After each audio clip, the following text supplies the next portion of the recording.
ఏదో మున్సిపాలిటీకి చైర్మన్ కాబోతున్నారు, లేకపోతే కార్పొరేషన్ కి మేయర్ కాబోతున్నారు. ఓకే, ఒక్కటి వసుదేవన్ గారు, మీకు ప్యానెల్లో ఉన్న పెద్దలకి వీక్షకులకి అందరికీ కూడా శుభోదయం. నిజంగా నాయుడన్న మాట్లాడుతుంటే నాకైతే ఒక రకంగా బాధగానే ఉంది. ఎందుకంటే 2 సంవత్సరంలైంది పార్టీ వచ్చి, మంచి డాక్టర్, ఆయన అందరికీ రోగి, రోగులకి అందరికీ ఇదేస్తూ ఉంటాడు, మంత్రము మందు వేసేవారు. అటువంటి వారు పాపము ఎందుకు నాయుడన్నకు పదవి ఇవ్వలేకపోతున్నారు, పాపము తొందరగా ఇవ్వాలని నేను కోరుకుంటున్నా. అదే విధంగా నాగబంధం అన్నాడు నాయుడన్న. మా దగ్గర నాగబంధానికి గరుడ పాశం ఉంది సార్. గరుడ పాశముతో ఈ నాగబంధాన్ని మట్టు కల్పిస్తామనేది గుర్తుపెట్టుకోవాలి. ఇంకొకటి, వీళ్ళు ఇంకా కూటమి ధర్మం అనే బుక్ రాస్తున్నారు. ఎప్పుడు స్టార్ట్ చేశారు అది? రెడ్ బుక్ రాసేటప్పుడు కూటమి ధర్మం అనే బుక్ తయారు చేస్తున్నారు. ఈ ఎన్నికలలోపు ఆ బుక్ ప్రింట్ కావాలి, అది అందరికీ ఇవ్వాలి, కార్యకర్తలకి. రే బాబు కొట్లాడద్దండి నాయన అని. ఒకటి, నాయుడన్న మాట్లాడుతూ ఇంత నాయుడన్న పెద్ద, నేను సీనియర్ నాయకుడు, అబద్ధాలు చెప్పడు అనుకున్నా. చంద్రబాబు నాయుడు గారు మాదిరి అబద్ధాలు చెప్పేది నేర్చుకున్నారు. 10 లక్షల కోట్లు అప్పు అంటారు. సాక్షాత్తు అసెంబ్లీలో కేశవే 3,70,00,000 కోట్లు అప్పు ఉంది అని అప్పట్లో ప్రకటించారు. కాబట్టి నాయుడన్న కొంచెం అబద్ధాలు నీ యొక్క వయసుకు, నీ యొక్క మెంటాలిటీకి నేను తగదు అని చెప్తున్నా. ఒకటి, దీంట్లో టీడీపీ గాని, జనసేన గాని, బీజేపీ కానీ వీళ్ళవి పంచాయతీ ఎన్నికలు అనుకోలేదు నేను. వీళ్ళ పంచాయతీ ఎన్నికల మాదిరి వచ్చాయి అనుకుంటున్నా. అంటే కూటమి కుమ్ములాటకు పంచాయతీ ఎన్నికలు, ఈ పంచాయతీ సీట్ల కోసం పంచాయతీ జరుగు క్యాడర్ 15 సంవత్సరాలైంది. ఒకరి పైన ఒకరు కొట్టుకుంటూ, ఒకరు తిట్టుకుంటూనే ఉన్నారు. వీళ్ళ విధానాలు వేరే. ఒకటి, వాసుదేవన్ గారు, టీడీపీ విధానం ఏమంటుంది? అభివృద్ధి అంటుంది. కానీ జనసేన విధానం ఏమంటుంది? సిస్టమ్ మారాలి అంటుంది. అంటే ఈ సిస్టానికి, ఈ యొక్క అభివృద్ధికి ఏమో అర్థం కాలేదు. జనసేన ఇంకొకటి కూడా అంటుంది, వంశపారంపరం వద్దంటుంది, కానీ వంశపారంపరం తీసుకురావాలంటుంది, కావాలా అంటుంది. కాబట్టి ప్రజలంతా అనుకుంటున్నారు దోపిడీ ప్లస్ దోపిడీ కలిసింది అని ఒక ప్రజల దృష్టిలో వారి యొక్క అభిప్రాయం. ఇది ఒకరు ఏమనుకుంటుంటారంటే, అమరావతి పేరు చెప్పి ఒకరు దోపిడీ చేస్తున్నారని, సినిమా టికెట్లు చెప్పి ఇంకొకరు దోపిడీ చేస్తున్నారని ప్రజల ఆలోచన, ప్రజల యొక్క అభిప్రాయం అనేది అవుతుంది. వీళ్ళిద్దరు కలిస్తే ఏమైతుంది? జోబి ఖాళీ అవుతుంది. అంతకన్నా ఏమైతుంది?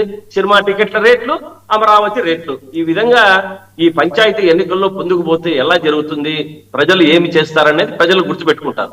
2014లో బాబు గారిని ఏమన్నారు? టీడీపీ దొంగలు అన్నారు. మళ్ళీ 2024లో అన్నయ్య అంటున్నారు. మళ్ళా బాబు గారు ఏమన్నారు? 2019లో ప్యాకేజ్ స్టార్ అన్నారు. అంటే మనం చెప్పేట్టు కాదు, వాళ్ళు చెప్పిన వేరేది. 2024లో మా సోదరుడు అంటున్నాడు. అంటే ఎక్కడికి పోతున్నాము? మీ అవసరాల కోసం, మీకోసం ప్రజలను ఎలా అంటే అలా వాడుకోవాలంటే అవుతుంది అనుకోస్తున్నారు. వీళ్ళ మోసాలనే కాళ్ళెక్కత్త ఎవరు నమ్మే పరిస్థితుల్లో లేరు. ఇప్పుడే గుంటూరు, కృష్ణా జిల్లాలలో కొన్ని జిల్లాలలో ఎలా కొట్టుకుంటున్నారు జనసేన ప్లస్ టీడీపీ అనేది. నాయుడన్న ఎంత మసిబూసి మారేడుకాయ చేసినా, ఎంత కత్తికి తేనె పూసినా ప్రజలు గమనిస్తూనే ఉంటారన్నా.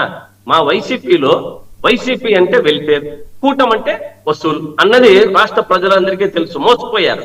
వైసీపీ మేము ఇచ్చిందే చెప్తాం. అమ్మఒడి గాని దీన్ని ముందు పెట్టుకొని పోతాం. రైతు భరోసా గాని, ఆరోగ్యశ్రీ గాని, పెన్షన్లు గాని ఇచ్చాం. వీళ్ళేమి ఇస్తున్నారు? బెల్ట్ షాపులు ఇచ్చారు, ఇసుక దోపిడీ చేస్తున్నారు, మళ్ళీ వచ్చి ల్యాండ్ గ్రాపింగ్ చేస్తున్నారు, ఫీజు రీఎంబర్స్మెంట్, చదువులు శ్రీకాంత్ గారు అవన్నీ మీరు మీ పాలనలో చేసినవే కదా, ల్యాండ్ గ్రాబింగ్, ఇసుక. అదే చేశాము. వీళ్ళు నేను వాళ్లకు మీకన్నా పటిష్టంగా చేస్తున్నారు. మీరేం చెప్పదలుచుకున్నారు? మీకన్నా పటిష్టంగా చేస్తున్నారా, ఆర్గనైజర్ గా చేస్తున్నారా? ఆ వేరియేషన్ చెప్పండి, కానీ మీరు శుద్ధపూసలని మాత్రం అనకండి. అదే నేను వాసుదేవన్ గారు, నేను కింద 2వ పాయింట్ ఇంకా చెప్పే లోపలే మేము అవి చేశాము. వీళ్ళు బెల్ట్ షాపులు ఇస్తున్నారు, ఇసుక మాఫియా చేస్తున్నారు, మందు అమ్ముతున్నారు, డ్రగ్స్ చేస్తున్నారు, చదువు ఆపి మందును ప్రోత్సహిస్తున్నారు. ఇటువంటివన్నీ చెప్పి మేము ఎన్నికల్లో ముందుకు పోతాము అని చెప్తున్నా. ఇప్పుడు కూటమిలో మా వైసీపీలో ఏం చేస్తామంటే, ఇప్పుడు వీళ్ళు చేస్తున్నది కూటమి రెడ్ బుక్ ప్లస్ మన రివర్స్ టెండరింగ్ లో పని జరుగుతోంది. కానీ మేము అట్లా ప్రజల కోసం, ప్రజల అభివృద్ధి కోసం, ప్రజల అభ్యున్నతి కోసం పనిచేస్తాం. వీళ్ళిద్దరు కలిస్తే సార్, కూటమి వీళ్ళిద్దరు కలిస్తే గ్రామ స్థాయిలో కాంట్రాక్టర్ల రాజ్యం వస్తుంది తప్ప ప్రజారాజ్యం రాదు. ప్రజల కోసం పని చెయ్యరు అనేది గుర్తుపెట్టుకోవాలి. ఇక్కడ జగన్ గారు ఒక్కడే సింగల్ గా ప్రజల కోసం, ప్రజల అభ్యున్నతి కోసం ముందుకు వెళ్తారు. వీరికేమి ముగ్గురు పోతే తప్ప వీళ్ళు ముగ్గురు కల్పకుండా ముందుకు పోలేని పరిస్థితి. దీన్ని దృష్టిలో పెట్టుకుంటే మా వెనుక 40% ఓట్లు ఉన్నారు. మన మిగిలిన 60% ఎక్కడున్నాయండి? చీల్చుకొని రావాలి. మిగిలిన 60% ఎక్కడున్నాయి? సంక్షేమం. మిగిలిన 60% ఎక్కడున్నాయి చెప్పండి సార్. 40% మీ జేబులో భద్రంగా ఉన్నాయి. ఆయన ఎప్పుడు మాట ఎప్పుడు జేబులో పట్టుకొని చెప్తుంటారు. మిగిలిన 60% ఎక్కడ? మేము 40% ఓటుతో మా ఓటు బ్యాంక్ ఉంది కదా, ప్లస్ సంక్షేమం ఉంది కదా. ఇప్పుడు వీళ్ళు జరిగిన దోపిడీలు, వీళ్ళు జరిపినటువంటి కార్యక్రమాలు, డ్రగ్స్ అమ్ముతున్నది, మాఫియా అమ్ముతున్నది అందరూ ప్రజలు చూస్తున్నారు కదా.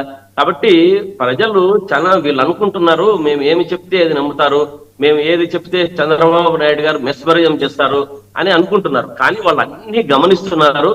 ఎప్పుడు ఏ రకంగా బుద్ధి చెప్పాలో ఆ రకంగా బుద్ధి చెప్తారు అన్నది బాగా గుర్తుపెట్టుకోవాలి. 2019లో సార్ వీళ్ళు విడివిడిగా 2019లో విడివిడిగా పోయారు కదా, ముగ్గురు గెలిచారా? గెలిచలేదు. 2024లో కలిసి వచ్చారు. ఇప్పుడు కూడా కలిసి పోవాలనుకుంటున్నారు. కానీ కింద క్యాడర్ లో ఒకరిని లాగితే ఒకరిని రాగాలనుకుంటున్నారు. మన ఇది దాన్ని ఏమంటారు, కూటమి ధర్మం అనే బుక్ ఎప్పుడు ప్రింట్ చేస్తారో నాయుడన్న చెప్పాలి. ఆ ధర్మాన్ని ఇస్తే అన్న కొంచెం పాపం కార్యకర్తలు, నాయకులు అంతా ఆ ధర్మము బుక్ చూసుకొని ముందుకు పోతారేమో అని నాది ఒక అభిప్రాయము. కానీ కూటమి ఎన్నికలలో గెలిస్తే మాత్రము గ్రామాలకు నిధులు, మేము గెలిస్తే గ్రామాలకు నిధులు వస్తాయనేది వాస్తవం, ప్రజలంతా గమనించాలి. కూటమి గెలిస్తే కమిషన్లు పోతాయని ఓటరు ప్రతి ఒక్కరు కూడా బాగా ఆలోచించుకొని ఓటు వేయాలి. ఒక్కసారి మోసపోయారు, ఇంకొకసారి మోసపోద్దండి అని చెప్పి నేను ప్రజలను కోరుకుంటున్నా. అదే విధంగా పాపము ఈ 3 ఏళ్ళు అయింది, ఇంకా 3 ఏళ్ళు పోతే ఇంకా మళ్ళీ వచ్చే ప్రభుత్వం లేదు. నాయుడన్నకు ఒక పదవి రావాలని మనస్ఫూర్తిగా, నాయుడన్న మీరు ఏదన్నా చెప్తే మీకోసం చంద్రబాబు నాయుడు దగ్గరికైనా పోతా, లోకేష్ బాబు దగ్గరికైనా పోతా, ఇటువంటి వారికి పదవి లేకపోతే వచ్చేసారి మీరు భూస్థాపితం అవుతారా అని చెప్పేసి వస్తా. కాబట్టి ఈ యొక్క కూటమి ప్రభుత్వంలో మనకు ఈ లోకల్ బాడీ ఎన్నికలలో టంకా మోగిస్తాం. మరీ వచ్చి ఈ అందరూ కూడా గెలుస్తారు అని తెలియజేస్తారు. మస్తానరావు గారి దగ్గరికి వెళ్దాం. మస్తానరావు గారు, పరస్పరం వీళ్ళిద్దరు ఒకరినొకరు అభినందించుకున్నారు, ఒకరికొకరు పదవులు కావాలని. మరి ఈయనైతే చంద్రబాబు గారి, లోకేష్ గారి దగ్గరికి వెళ్తాను, నాయుడు గారు ఏమో వెళ్తారో లేదు తెలియదు జగన్మోహన్ రెడ్డి గారికి. జగన్మోహన్ రెడ్డి గారిని చేరటం వాళ్ళ పార్టీలో వాళ్ళకే సాధ్యం కాదు. మరి పాపం ఆయనకి ఎట్ట సాధ్యం అవుతుంది? పెద్ద కోటరీ ఉంటుంది, చైనా వాళ్ళగా పెద్ద కోటరీ ఉంటుంది. బయట 4 సైనికులు ఉంటారు, పహారా కాస్తుంటారు. మామూలుగా ఏంటి ఉక్కు పిడికలతోటి పెద్ద శూలాలు అవన్నీ పెట్టుకొని వాళ్ళని దాటి లోపలికి వెళ్ళటం బ్రహ్మతరం కూడా కాదు. మరి పాపం నాయుడు గారు ఎట్లా శ్రమ పడతారో ఏంటో తెలియదు. కానీ సరే, లోకల్ బాడీస్ దగ్గరికి వచ్చేప్పటికంటే జనసేన 14 మందితోటి కమిటీ వేసింది. ఆశ్చర్యం అనిపించేది ఏంటంటే అసలు వీళ్ళు ప్రొయాక్టివ్గా రెస్పాండ్ అవుతారా లేదా అనుకున్న టైంలో అందరికన్నా ముందు వీళ్ళే రెస్పాండ్ అయ్యారు. ఈ లోకల్ బాడీస్కి సంబంధించి ఎలా పోవాలి, కార్యాచరణ ఏంటి అనే దానికి సంబంధించి